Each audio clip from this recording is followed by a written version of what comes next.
Welcome to the Therapist Connect podcast. Dr. Peter Blundell interviews therapists about their work and experiences within the therapist community. Hello, and welcome to this episode of the Therapist Connect podcast. My name's Dr. Peter Blundell, and in this episode for Series 2, I interview therapist Helen Clarke, who works in private practice. We recorded this at the height of lockdown, and apologies for some issues with the quality of the sound in this episode. So I was just wondering how you came to be a therapist. What had drawn you to the profession? How did that happen? Yeah, I was a self-employed PA, and without really meaning to, the clients that seemed to be drawn to me really didn't need very much help with their businesses. I found that what they actually needed was somebody to sit and chat to. And very often, because they were mainly sole traders who were a lot of the time working on their own, they felt isolated. And they wanted to talk through their own issues that were, generally speaking, not related to the business. And once they'd cleared that air, then they were able to be more productive in their businesses. And one of those clients was a psychologist who suggested that I train as a counsellor. And for 3 years, I rejected that suggestion. And then I went on holiday to America and met an FBI agent who was also on holiday. And she said, have you ever considered training as a counsellor? And I thought, okay, so the universe is trying to tell me something. And I came home from that holiday, picked up the phone to my local college, asked them if they had a training course, and they said, that's great, you start on Monday. Okay. So that's how it happened. Fantastic. When was that? Because I think when we chatted online, you're relatively newly qualified. Is that right? Or last year, was it? Yes, I qualified in 2009. Okay. So you did your training. So what kind of approach did you train in then? So I'm a humanistic integrative. My modalities are person-centered, gestalt, and transaction analysis. Okay. And so what's that been like then since you've qualified? Are you kind of working or practicing as a therapist right now? Yes, so I had 2 placements. One was in hospice, and I knew immediately that that's the work I wanted to do, and it suited my life experience. And then it must be 2 years ago, I started work with a community interest group that provides low-cost counselling on an open-ended basis. And in January, I took the plunge. Okay. As you know, training is very expensive, and I needed to start earning some money. Yeah. So that's nearly 3 months then that you've kind of been in private practice. How was that transition then from working in an agency to moving over to private practice? The transition was, well, actually, I found it not as complicated as I expected. I had an awful lot of support from people that had already made that move into private practice. So some great practical advice. And I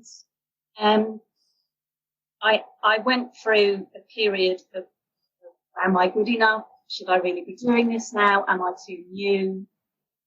But actually, now I'm glad that I have made that. Brilliant. And you, how are you with your private practice then? Have you managed to build up a regular clientele? And I've got some regular clients now. Obviously, the move over to online work came very early on me, but I was supported through that because I received some training from community interest group I worked with, which was a big help. I've got I've got 8 pro bono clients because I'm also involved in charity, and I offer to do primarily one, and we'll see how it goes. And if that works well, and I can get enough paying clients, then I'll add to the pro bono work for charity. So the two hopefully will end up supporting each other. Great. Well, it sounds like you've got quite a lot of work on then. One day that I'm solidly giving to counselling, and then Wednesday is my rest day, and day that I give over to office work as well, so that I can make sure that I'm doing all that practical stuff. So making sure that I'm getting my invoices done. Yeah, fantastic. You sound very organised with it, I must say. So because this might be an interesting question for you, because you're, not newly qualified, but, qualified within the last 12 months, say, or just over, if someone was thinking about training to be a therapist or a counsellor, have you got any advice that you would give them before entering into that journey? The advice that I wish I had received was to sit my other half down and explain that this training was going to have a huge impact on both of us. I think without the support of the people that are around you, so especially your family, I've been very lucky, and my husband has supported me 100%, and I wanted to understand the terminology that I'm using, and has also been prepared to accept that as I'm changing, that he is going to come along with me and make some changes himself. I think that's a really important point, isn't it? Because, we warn students, or we try to, about how big an impact it can have on you personally. But then, as you're saying there, it wasn't just you, actually, it was your partner as well. As you're changing, then obviously your relationship and the dynamic changes and everything like that. So it's great that you've got a supportive partner who is willing to go on that journey, really. And not only my partner, but friends as well. Yeah. And that's something else that I would say to anybody considering training, is that the dynamic in all your interpersonal relationships with friends and family will change. For me, that's been a very positive experience. I can imagine that for some people that's very different. Yeah. And hard to predict as well. How Absolutely. those things will change. Yeah. It's different from our intentions and what we would like to happen. We don't know how it's actually going to work out in practice. That's right. Yeah. Because ultimately you don't know what you're going to learn about yourself. Yeah. Sound advice, I think, for anyone entering into the profession, I think. What kind of rewards and challenges have you had since you've been qualified then? From my perspective, the biggest reward has been the relationships that I've had. I can think of no greater privilege than being with somebody who is in need, is perhaps in distress, and to be with them at that time and really connect. And I think clients very often think that we see them in isolation and that we don't think about them afterwards. But actually, clients that I've had from, 2-3 years ago still pop into my mind, and I wonder what's going on for them. And then, of course, those are questions that you have to hold without ever knowing the answer. Those people who can stay with you long after that relationship is finished and ended. Yeah. Yes. I think that's really interesting, and that idea of what we have to hold and what we have to try and manage as therapists. And there's maybe a lot that obviously clients don't see, in terms of what we need to talk about in supervision and how we manage all of that, really. Yes, yeah. And that's why I think that having the right supervisor is absolutely right. Obviously in placement, that's not a choice that we have. We normally allocated a supervisor. I've always been very, very lucky.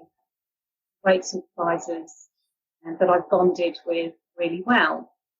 Equally, if the dynamic isn't right, if your mode of communication doesn't quite match, then it isn't quite as supportive a relationship. And I think that's a really important idea for students, particularly. Actually, it's a key supportive relationship can really shape who you are as a practitioner, or support you to develop as a practitioner, might be a better phrase. And if that relationship isn't a constructive one, then actually it can have a really negative impact on your development as you're training. I believe that's absolutely true. There is an idea that when you are allocated a supervisor by a placement, that's it, you've got to stick with it. And actually, that is advice I would give trainees, is if something doesn't quite fit for you, be open to discussing that with the supervisor. Because that is a co-created relationship, and they will be feeling attention too. And it's important to be able to address that. And that in itself is great training, because that's something that you will also have to hold with certain clients. It's not as if every single client that you have, you will be able to create that therapeutic relationship that is most beneficial for them, because we're all unique. We talk about clients being unique, but actually as therapists, we're unique too. Absolutely. And I think working through some of those things is absolutely key, really, and being aware of it is the bit that's important, isn't it? Yes. Yeah. Being able to hold those comfortable discussions. How have you found that developing relationship with your supervisor then? Is it something you've had to work at, or is it kind of naturally formed? It's like any relationship. It takes time. I have a great supervisor now who's very challenging. And that's always good. Yeah, it is always good. And at first that was something that I, as a trainee, my first supervisor was extremely supportive and validating, which was great. And that's what I needed then. And I have found that the relationships that I need have come at a time when I'm ready for them. Yeah. And that's interesting, isn't it? Is having different types of supervisor and different approaches from different people, and seeing how that fits with you and your practice. Yeah, it's as much as anything, it is about allowing that development to happen. Yeah, and being open to it. Yeah, absolutely. I couldn't agree more. What do you think that's the biggest challenge that the profession faces going forward? Obviously, there's a lot of talk now about scope heads. My personal belief is that there is a perception that counselling is this cosy little chat that you have with somebody that sits and nods. I'd like to overcome that perception, that public perception of counselling, and for us to be seen as professionals. Part of the issue is funding. Training is very expensive, and we're kind of in a situation where once you've finished your training, your choice is, much as my choice was, set up in private practice or carry on as a volunteer for X number of years. Yeah. Some of my colleagues have reflected that they felt forced into going into private practice at a time when they didn't really feel ready, but they had to earn an income and nobody was going to employ them. And there isn't really any other profession that I can think of where that happens. I think you're completely right. And I think when you look at all the other professions, there is hardly any where once you've qualified, actually the jobs are limited, and the expectancy is to volunteer for a bit longer before you feel experienced enough to practice. I'd also like people to be aware that when they sign up, and this is from my days as PA and understanding employment law, is that when you're a volunteer and your placement says to you, well, you have to sign up for 18 months. Actually, no, you don't. That's a commitment that you make that is honorary rather than contractual. Because if you were tied in for 18 months, 2 years, or however long it is, then effectively you'd be an employee and you would be given a wage. As a volunteer, you have control over how many hours you do, and that message doesn't really get put across. And I think very often a lot of placements don't realise that that's what the law says. And that's really interesting because I didn't know that myself, to be honest with you. And I know that placements do ask that quite a lot of the time. Yes, yeah, and of course they want somebody to commit. Then it makes their investment in worthwhile, and I completely understand that. But it takes away some of that voluntary aspect as well. It's interesting now because I think there is some more stronger conversations happening out there. I think people have always had these conversations about counselling and therapy, but I think as a profession or as in a group of people, we're becoming much more vocal about this as a particular issue to focus on. And I think that can only be a good thing, really. Yes. We touched on COVID-19 very briefly. I think you mentioned it. How has that impacted on you as a therapist, and probably I imagine on private practice as well, given that you've kind of only been doing that for 3 months and then have had to go online for all your clients? Yes, yeah. I was very resistant to moving over to telephone work and Zoom. It felt like such a huge leap. I didn't feel that my training had prepared me for that kind of work.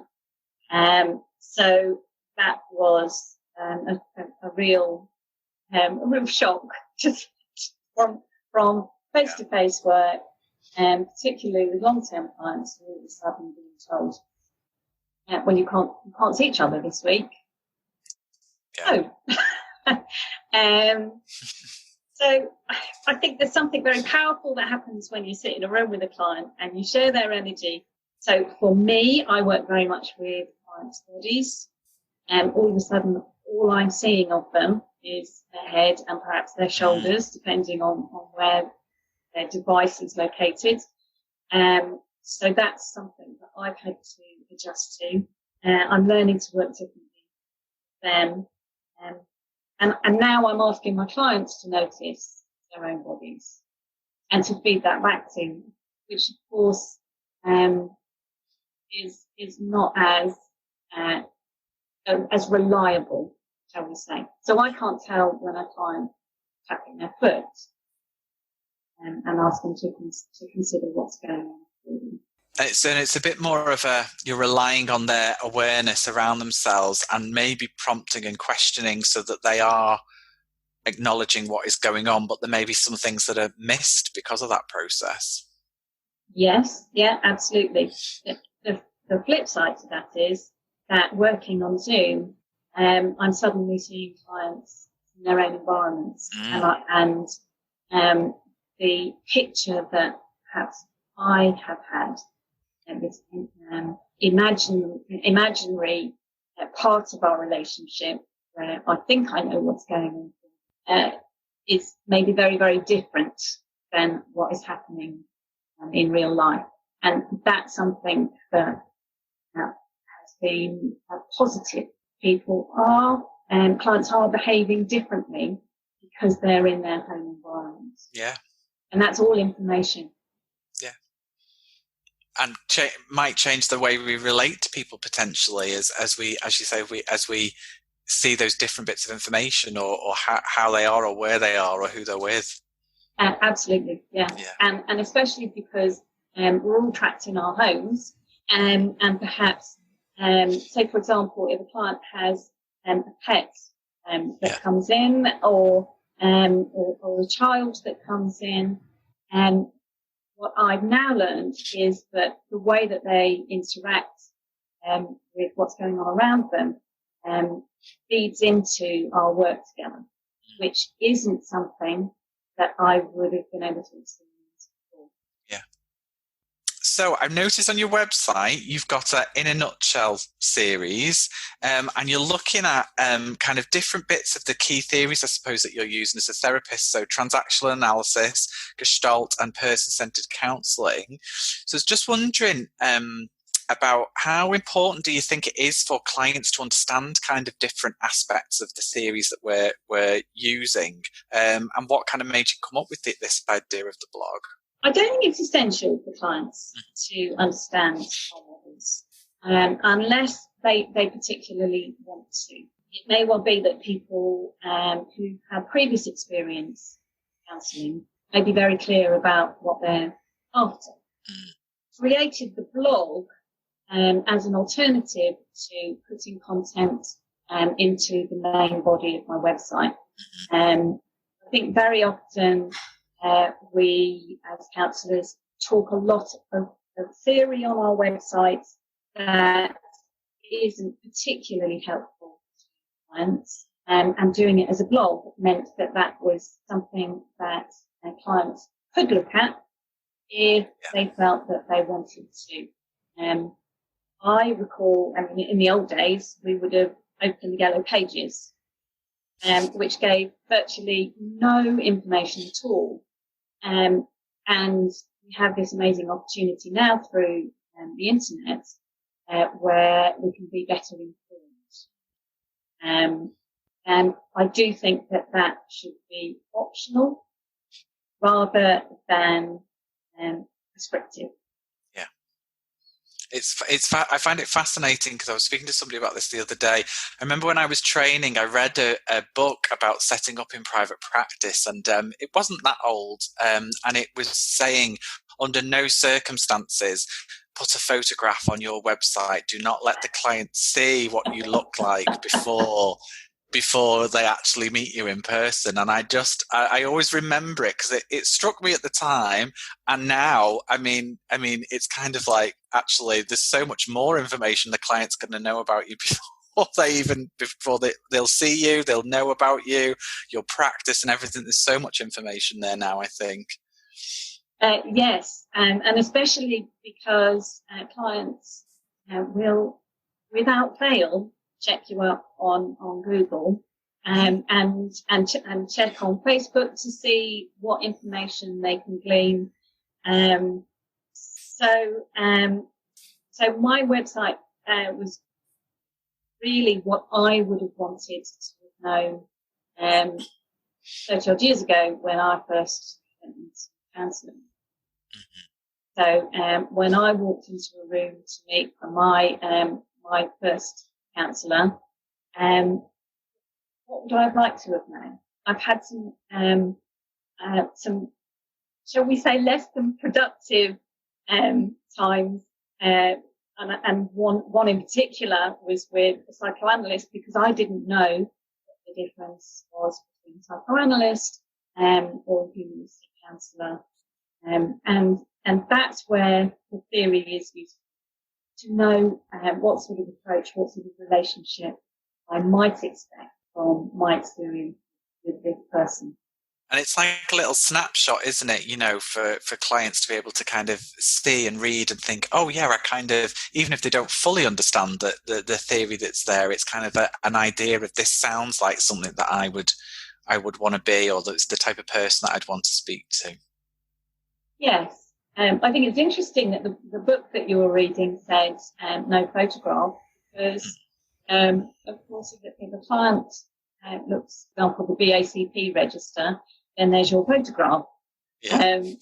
And yeah, we all do, as human beings, we do make judgments. But equally, that photograph and that the way that we choose who we are going to work with feeds into how successful that relationship will be. Absolutely. And, I think you were saying before, all of that information gets put together and feeds into the relationship, whatever it is, whether it's accurate or inaccurate. Yeah. Brilliant. Well, I think that's most of my questions, really. Well, it was actually lovely chatting to you, getting to know you a little bit better. And I'm sure we'll have more Twitter discussions as we go forward.